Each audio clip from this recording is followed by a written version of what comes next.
Hello everybody, welcome to Witness My Minis. I'm Peter and the big one is done.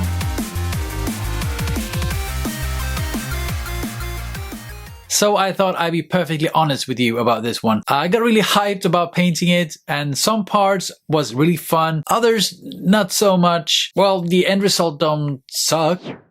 But I want to talk to you about big minis for a second. Why is it that they always look so freaking cool and inspire us so much?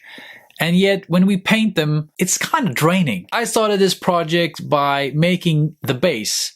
I actually sculpted lava waves, and if you haven't seen that, you should check in the corner right now. And now it was time for the mini. And I had some issues, or personal opinions if you like. Problem number one. There's just so many freaking boring details. Boring! It's almost as if they looked at the sculpt and went like, what do we do with all this free space? Just throw in some generic skulls and chains and bones. Voila! Don't get me wrong here, I think that the sculpt in its whole actually looks awesome. But it's so boring to paint the same old things. There's just so many skulls and so many bones and so many chains on all the minis. So couldn't they have done anything different? Of course, you could spend a lot of time in painting all of these things in a vacuum. I suspect that great people like Richard Gray does. Every single skull is a piece of art, and that's one way of doing it, but it doesn't speak to me.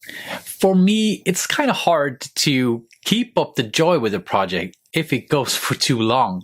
How about you? How do you feel? Does your hype dwindle for a project if it goes on for too long? Let me know down in the comments. All the things with painting big minis isn't bad. There is some positives also.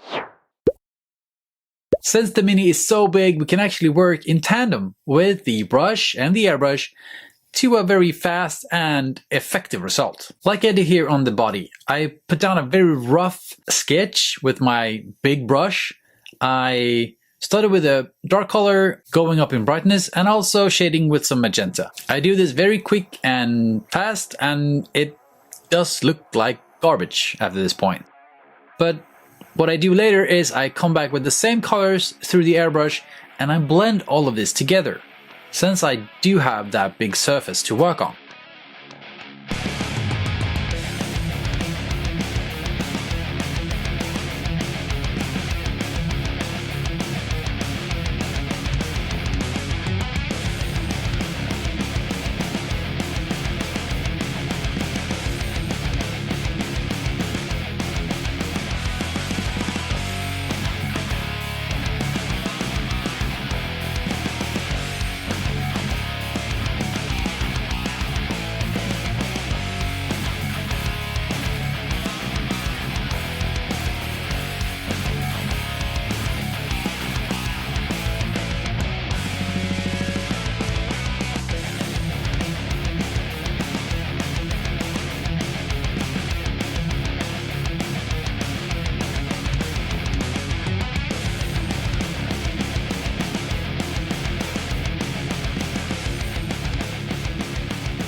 And on that point, it's also very easy to filter in other colors to get more interest. Like here, where I add some warmth to the horns and some of the bones. On one hand, it's very easy to hit the intended part since we do have a bigger area. And on the other hand, if I do get some overspray, like I did here on the spine, it doesn't bother me that much. It's not like a small part that is drowned in paint. When I do filter over this with a color later on, I just get more interest. There's just more variety, and yeah, that's always a better thing, really. I don't like to paint in sub-assembly. Maybe that's just me. But as I say in my past videos, I really like to picture my minis in a scene and an atmosphere. And that is a lot easier when you have it all assembled. And that said, these Mini would be a pain in the freaking ass to paint assembled. He is so enormous, especially when painting OSL effects, and let's face it, this Mini is begging for those. I constantly have to put him back on the base to see where the light would hit the wings or, yeah, the rest of the body. And then there's just things that gets in the way. I mean, look at these freaking chains. They have to be glued on afterwards, because if I want to do any kind of airbrush work on these wings, they certainly be in the way. And if I want to go in there with a brush, I'm just creating very tight and hard spots for me to fit. What the fuck? Stupid. Dumb. It's so big. That's what she said. Big areas on any miniature is a joy to paint with the airbrush.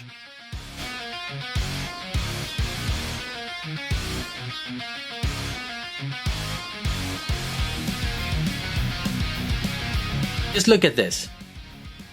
I just tilt the wing slightly, and instant result. The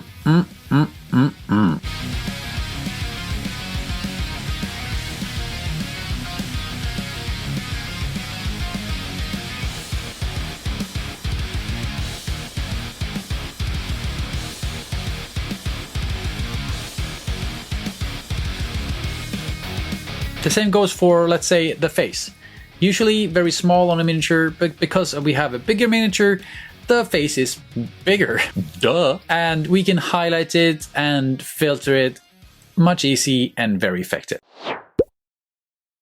It's just so big. That's what she said. I didn't have the time or the effort really to make any kind of holder for this Mini, so most of the time I just ended up holding it in my hand. That's what she said. I did this at my own peril, knowing what could happen, and of course the primer scuffed off at the knee, where I usually held the Mini. It's of course a very easy fix, but always sucks. There's just no comfortable way of holding it. It's just so big, and even if I had a holder, I suspect that it would be just uncomfortable to paint this way.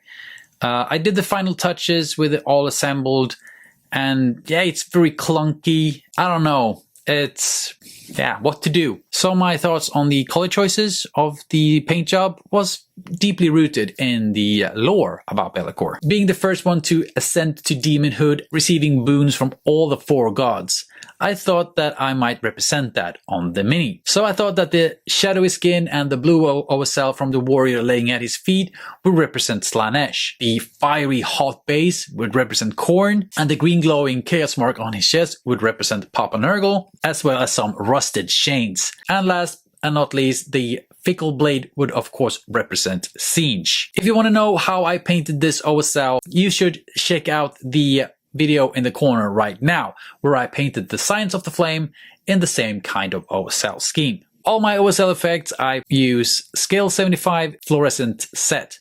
It hasn't failed me yet. So final thoughts. I mean, all the points mentioned here, both the negative and the positive, is deeply personal, I think. And to be perfectly honest, I think that this was just the way I felt when painting this in particular. Best thing about painting minis is that there's so many different things to paint out there. And after this, I'm in need of a small palette cleanser. And of course, I have that lined up already. And after that, I might paint a bust. And after that, I might paint a unit that can be speed painted. And after that, I might be ready for a big one yet again. How do you feel about painting big minis? How do you tackle it? Do you have any particular way of going about it? Let me know in the comments down below. That's it for this time, you guys. I hope you enjoyed my whining, and before I go, I'll show you the finished result. This is my version of Bellicor.